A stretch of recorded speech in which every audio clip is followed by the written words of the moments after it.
ದಿನಾಂಕ 11/6/2026ರಂದು ನಾವು ಸಂದೀಪ್ ಮಂಜರೇಕರ್ ಅವರು ಮಂಜರ್ಗಿ ಅವರ ಏನು ಬಾಡಿ ಒಂದು ಎಕ್ಸುಮೇಷನ್ಗೆ ಬಂದಿದ್ವಿ.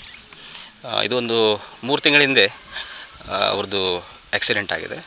ಸೊ ಚಿಕಿತ್ಸೆ ಸಂದರ್ಭದಲ್ಲಿ ವಿಷ ಏನೋ ಒಂದು ಮೇಲ್ನೋಟಕ್ಕೆ ವಿಷ ಪ್ರಸಾನದ ಮುಖಾಂತರ ಡೆತ್ ಆಗಿದೆ ಅಂತೇಳಿ ಮೇಲ್ನೋಟಕ್ಕೆ ಕಂಡು ಬಂದಿದೆ ಅವರಿಗೆ. ಸೊ ಆ ನಿಟ್ಟಿನಲ್ಲಿ ಇವತ್ತು ನಾವು ಈ ಬಾಡಿ ಎಕ್ಸುಮನ್ನು ಸುಕೋ ಟೀಮು, ನಮ್ಮ ಪೊಲೀಸ್ ತನಿಖಾಧಿಕಾರಿಗಳು, ನಮ್ಮ ಗ್ರಾಮ ಪಂಚಾಯತಿ ಸಿಬ್ಬಂದಿ ಹಾಗೂ FSL ಟೀಮ್ ಇವ್ರ ಜೊತೆಗೆ ಇವತ್ತು ನಾವು ಇದನ್ನು ಬಾಡಿಯನ್ನು ಹೊರಗಡೆ ತಗೊಂಡು ನಮಗೆ ಏನು ಅವಶ್ಯಕತೆ ಇದೆ FSL ಟೀಮ್ ಎಲ್ಲದಷ್ಟು ಬಾಡಿ ಪಾರ್ಟ್ಗಳನ್ನು ತೊಗೊಂಡಿದ್ದೀವಿ. ತೊಗೊಂಡು ಈಗ ವಾಪಸ್ ಅದನ್ನು ಇದನ್ನು ಮಾಡ್ತೀವಿ. ಇದರಲ್ಲಿ ಪಂಚನಾಮೆ ಮತ್ತು ಅವರು ಬ್ರದರ್ ಏನಿದ್ರು ಅವರು ಇದನ್ನು ಬಾಡಿಯಲ್ಲಿ ಇದನ್ನು ಮಾಡಿದ್ದಾರೆ ಅನ್ನೋದು ತೋರಿಸಿದ್ದಾರೆ. ಸೊ ಇದೆಲ್ಲ ಮಾಡಿಕೊಂಡು ಈಗ ಅಂಗಗಳದ್ದು ಮುಂದೆ ನಾವು FSLಗೆ ಕಳಿಸ್ಕೊಡ್ತಾಯಿದ್ದೀವಿ. ಸೊ ಅದರದ್ದು ರಿಪೋರ್ಟ್ ಬಂದ ತಕ್ಷಣ ಇದ್ರದ್ದು ಕೇಸಿನ ಮುಂದಿನ ಏನೋ ಹಂತದಲ್ಲಿ ಯಾವ ರೂಪ ತಗೊಳ್ತದೆ ಅನ್ನೋದು ಗೊತ್ತಾಗ್ತದೆ.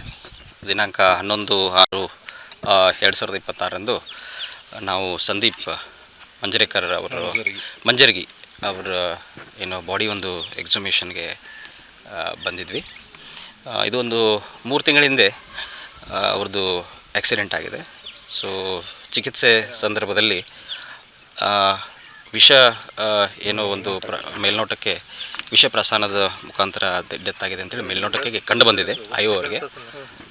ಸೊ ಆ ನಿಟ್ಟಿನಲ್ಲಿ ಇವತ್ತು ನಾವು ಈ ಬಾಡಿ ಎಕ್ಸುಮನ್ನು ಸುಕೋ ಟೀಮು, ನಮ್ಮ ಪೊಲೀಸ್ ತನಿಖಾಧಿಕಾರಿಗಳು, ನಮ್ಮ ಗ್ರಾಮ ಪಂಚಾಯತಿ ಸಿಬ್ಬಂದಿ ಹಾಗೂ FSL ಟೀಮ್ ಇವ್ರ ಜೊತೆಗೆ ಇವತ್ತು ನಾವು ಇದನ್ನು ಬಾಡಿಯನ್ನು ಹೊರಗಡೆ ತಗೊಂಡು ನಮಗೆ ಏನು ಅವಶ್ಯಕತೆ ಇದೆ FSL ಟೀಮ್ ಎಲ್ಲದಷ್ಟು ಬಾಡಿ ಪಾರ್ಟ್ಗಳನ್ನು ತೊಗೊಂಡಿದ್ದೀವಿ. ತೊಗೊಂಡು ಈಗ ವಾಪಸ್ ಅದನ್ನು ಇದನ್ನು ಮಾಡ್ತೀವಿ. ಇದರಲ್ಲಿ ಪಂಚನಾಮೆ ಮತ್ತು ಅವರು ಬ್ರದರ್ ಏನಿದ್ರು ಅವರು ಇದನ್ನು ಬಾಡಿಯಲ್ಲಿ ಇದನ್ನು ಮಾಡಿದ್ದಾರೆ ಅನ್ನೋದು ತೋರಿಸಿದ್ದಾರೆ.